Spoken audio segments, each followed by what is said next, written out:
This is My Cars Shop. We have been having fun. We've been having problems. It's an old car. So in our last episode, we had torn apart the vacuum fuel canister, thought we had all that fixed. And when Dad and I had gone for a drive, I mentioned on the video that we ran out of gas and coasted in the driveway, but it started back up. I thought it was a fluke. It turned out that it wasn't a fluke, because Becky and I went for a drive the next day and ran out of gas about a mile down the road, and the neighbor had to tow us home. So today's actually the first day we've gotten back to actually working on it. And so let me bring you over here and kind of show you what we discovered. We did have a leak in the vacuum line that we fixed.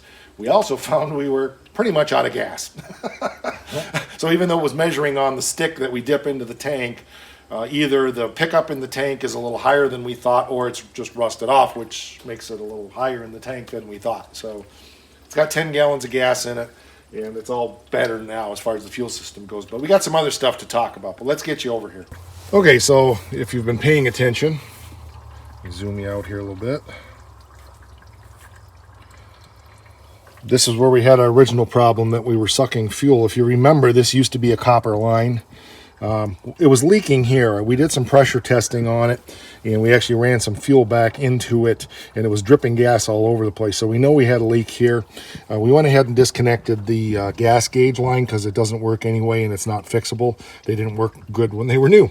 So we just disconnected that one completely, put a new fitting here, and we made a steel line to go down to the intake for the vacuum. That sealed everything up good. We still had the problems, of course, and then we had discovered that the gas tank was low, and no matter how good you fix this, if there's no gas in the tank, it's not going to bring it up here. So we put about 13 miles on it today. We did about 3 miles, and we were concerned because we had some oil pressure issues. We'll talk about that in a minute. So we ran to town, got some coolant, and topped it off, and then put another 10 miles on it after that first 3.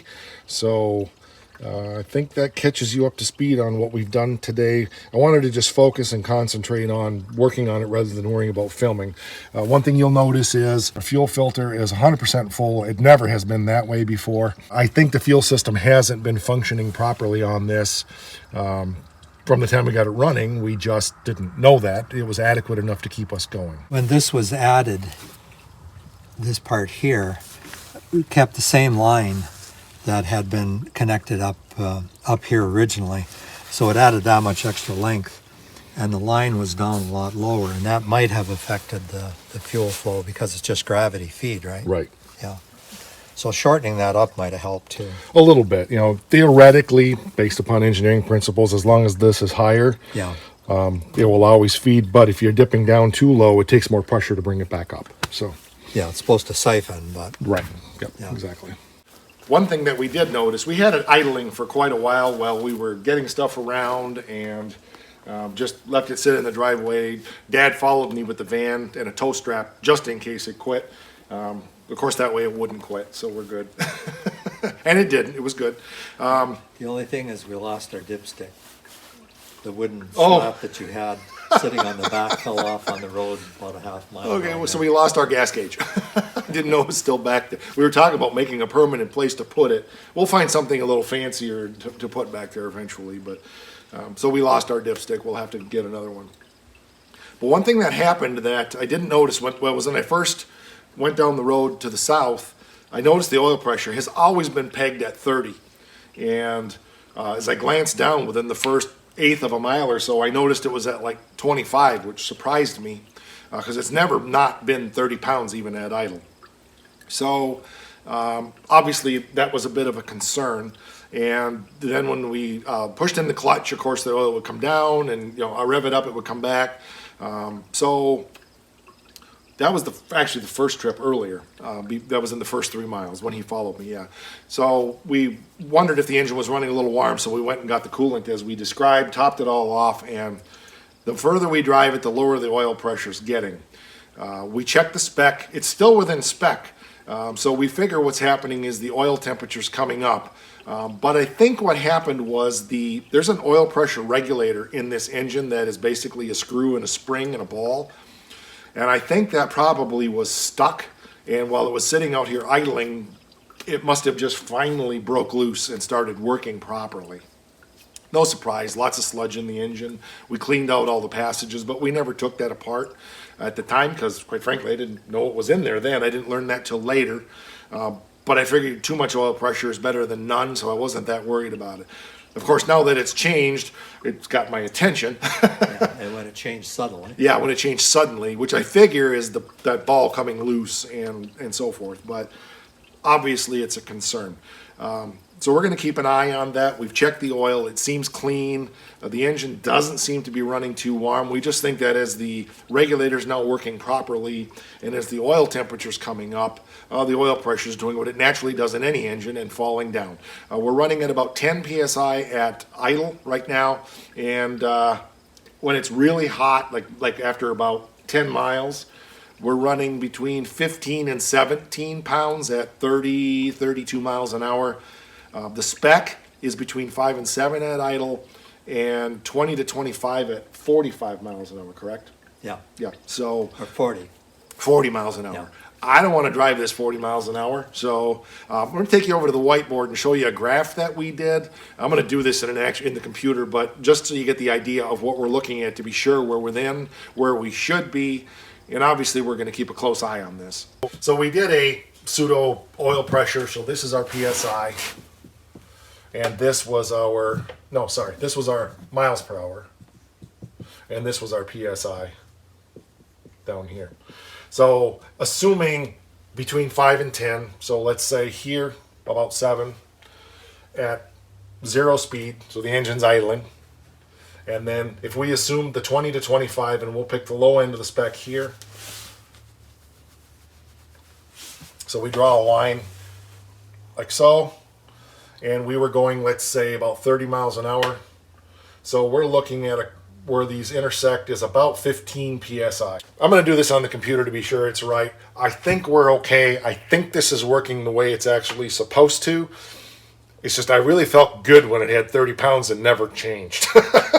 So now that it's probably working the way it should, I'm nervous. Now, part of the plan with this has been from day one, at some point we're going to drop the pan, make sure we don't have any shavings, check all the rod bearings.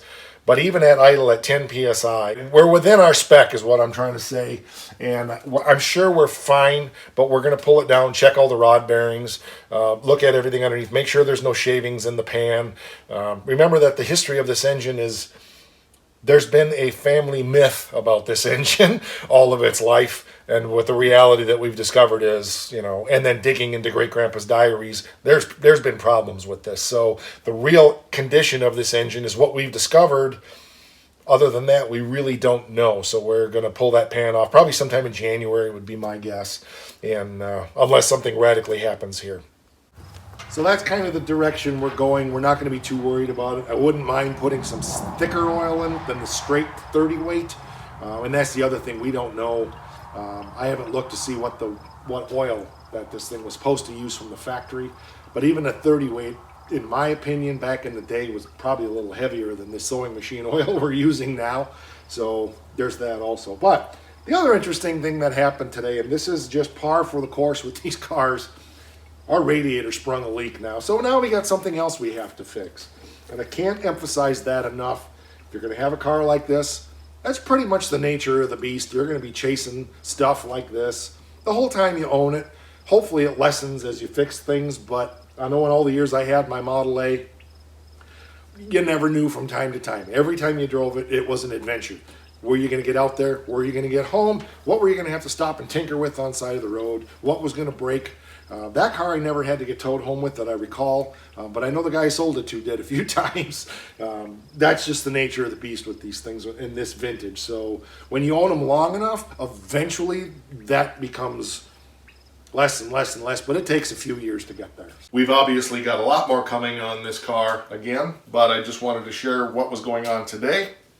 Dad had to head home, so I'm just here doing the wrap up, but just take a good look at this car. Isn't it just cool? The longer it's here, the more it grows on me, the more I appreciate it, the more I really appreciate the engineering that's in it. For 1926, This was some pretty advanced technical stuff from back in the day. I know my buddy Chris has commented on that. You've seen him here on the channel many times, and he's worked on this car with me a few times. It's just really incredible to see the technology that goes into this car. Back in 1926, it's just incredible. So anyway, that's going to do it for this one. We're over on the Face thing /MyCarShop. We're here on the U thing, of course. Like, subscribe, hit the bell, receive those notifications. And of course, don't forget Instant Grandma. She loves us too. She gives us cookies and stuff /MyCarShop. And oh yeah, one more thing. Don't forget, It's pretty important. in a ragtime piano kind of way.